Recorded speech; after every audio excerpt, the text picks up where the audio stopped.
Hello everyone! Ciao belli!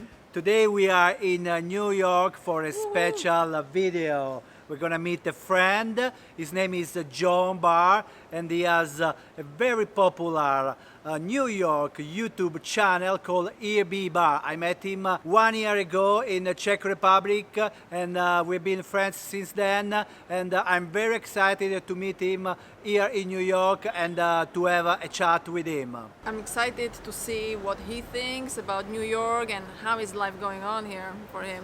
Let's go and meet him. Hey Jon, my friend. How are you, man? How are you? Good. All Can't good? complain. Life All is good. great. Yeah. So I'm happy to be here in New York, finally meet you.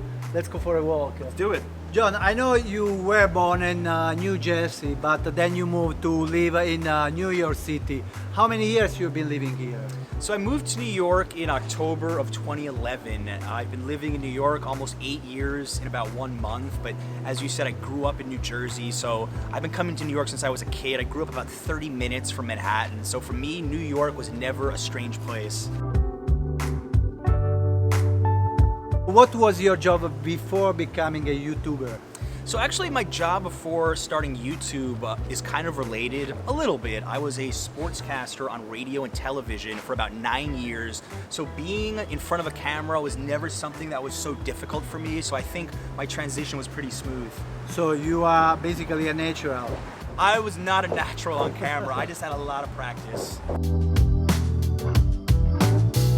You've been publishing hundreds of videos on YouTube about New York City. If you can say 3 quintessential things when you are talking about New York, what that will be? I would say the first one has got to be diversity, and it's not only talking about the diversity of people that live here, but also the different cultures that live here, also the different types of foods that you could find. I once saw a statistic, it was something like 800 languages are spoken in New York City on any given day, making it by far one of the most diverse cities on the planet, and I think that's what makes New York so unique. They've always called it a melting pot. This is a center for immigration. A large percentage of New Yorkers were not even born in the United States, including my parents. My parents are immigrants who moved to New York City. Prime example right there. So we'll start with the diversity. Number 2, I want to talk about the pace of life here. It's quick. People are always in a rush. We're trying to be as efficient as humanly possible, especially if you're in the Midtown Manhattan area where there's a lot of business. People always think, oh my God, how do people live here? Everyone's always running back and forth because, you know, you're in a rush. And I think the lifestyle here just lends itself into trying to do as many things as possible so you don't miss out. And then I would say the third quintessential thing about New York, this is more about living here or moving here, is that a lot of folks that come here are ambitious. They move to New York City for a reason. They want to make it to the top of whatever industry is housed here, be it, you know, finance or entertainment or law. Many companies, many industries are headquartered in New York City. So there's this expression, if you can make it here, you can make it anywhere. I think that is so true. So it draws a certain type of person to live here. And a lot of people get sick of it. They just can't stand the lifestyle. For me, I've embraced it. Jon, you are a New Yorker, you know people well, you know the city well. So now, what would be your suggestions for first comers to New York City? I have a lot, but we're gonna keep this brief.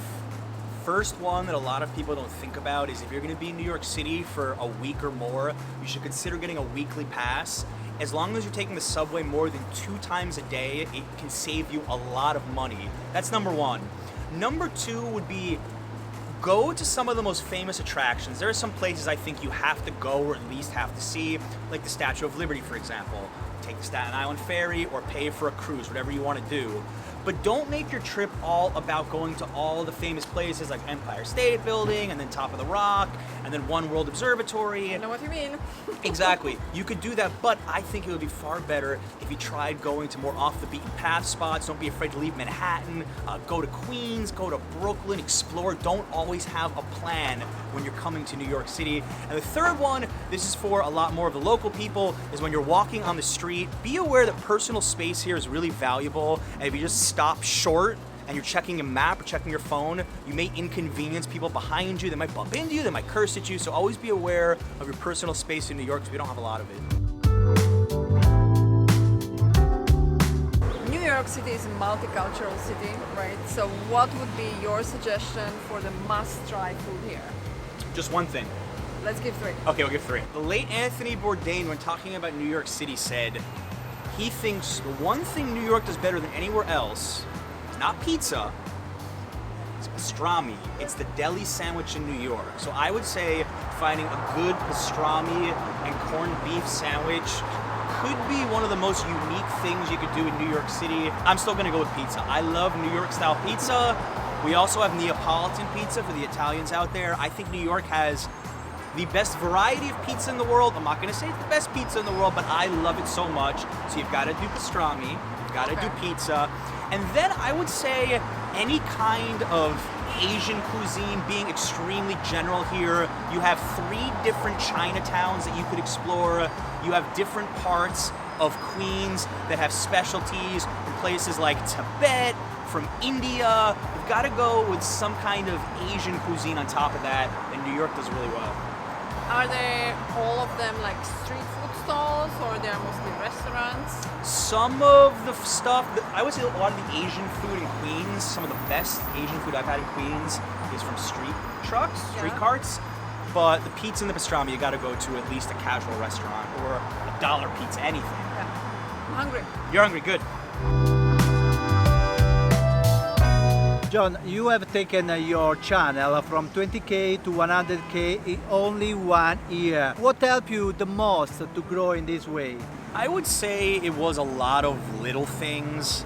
For one, concentrating 90% of my content on New York City, I think really helped me a lot because people started to recognize me as this guide to New York. So they would watch one video and then I would get messages down the line that they binge watched 20 in a row. So YouTube starts to pay attention to those types of factors. They think, wait a minute, this person's getting a lot of watch time, what's going on? Let me start suggesting his content more. So that was a bit of a funnel, doing a lot of New York stuff.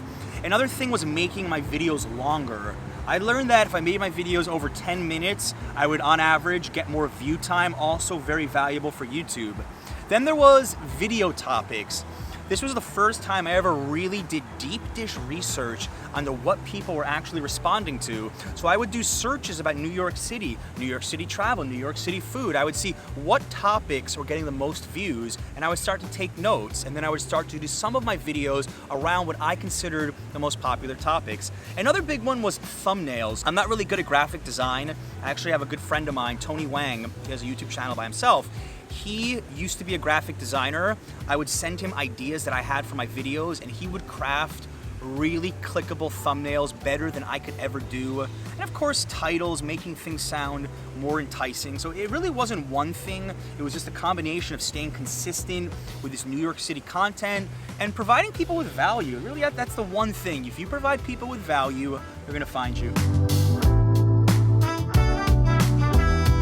What are your tips to create really great quality content on YouTube?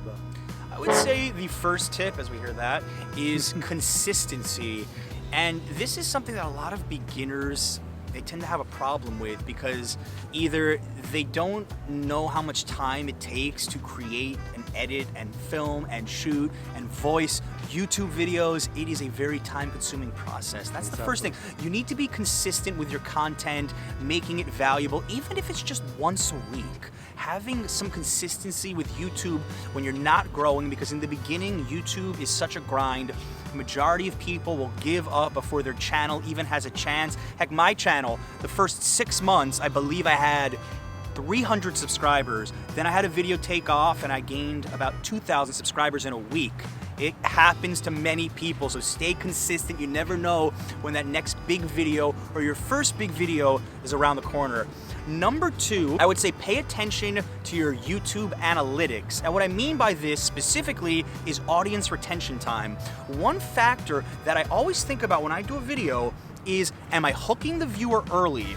I put so much attention in the first 30 seconds of any video. I want someone who doesn't know me to click and know exactly what value they're gonna be getting in the first 30 seconds. I'll say who I am, I'll say what I'm doing, and most importantly, I'm gonna tell them why they need to watch this video. So many new vloggers, they just put the camera on themselves and say, hey, I'm John, we're walking around. Oh, here's a pizza place. Like, click, and you'll see the graph, first 30 seconds, down. They'll lose 50% of the audience in 10 seconds. It's happened to me before. I've been there. And once I started concentrating on hooking people early, I noticed a lot of them stayed.